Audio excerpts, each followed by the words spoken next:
If you consume creatine, you've likely thought to yourself, when's the best time to actually take it? Well, according to a recent study, the answer to this question for our well-liked supplementary companion is considerably easier to understand than you might believe. I wouldn't be shocked if the majority of you think that taking creatine shortly before a workout is the optimal time to do so. It makes sense, logically, because creatine is an ergogenic aid, and other commercially available ergogenic aids, like caffeine, are best consumed prior to exercise. It also makes sense, given how frequently creatine is included in pre-workout supplements, usually as a bonus, so that supplement manufacturers can charge you even more absurd costs. However, despite the fact that creatine is frequently sold as a supplement to take before exercise, the scientific research has never actually supported this claim. And when we take a closer look at this new study, it appears that the idea of using creatine prior to exercise might be veering a little bit too far into bro science area.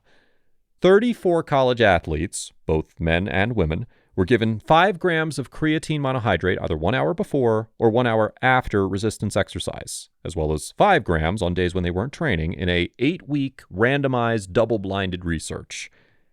In order to clearly see any variations between the two creatine schedules, they were evaluated for changes in body composition, muscle strength, and muscle endurance.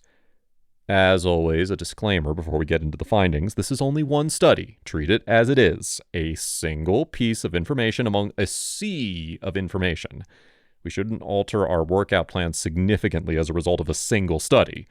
To make the best personal fitness decisions, we must weigh all the available information alongside our own experiences. Now, for the outcomes. After 8 weeks, the research revealed that there were no statistically significant differences between taking creatine an hour before training and taking it an hour after exercise for all the outcomes that were examined. In other words, the research indicates that it probably won't make much of a difference whether you take your creatine before or after your workout.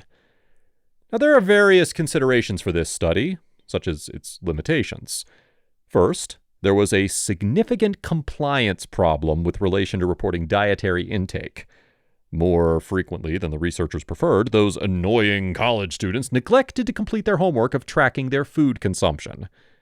It's not the largest issue because most diets already make it tough to obtain enough creatine from food alone, but it's still something to be aware of. Furthermore, neither creatine group improved in terms of muscle endurance, which is determined by lifting moderately high weights until failure.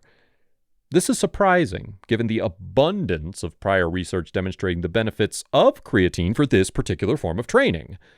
This raises some questions, albeit it's not a flaw in the study per se.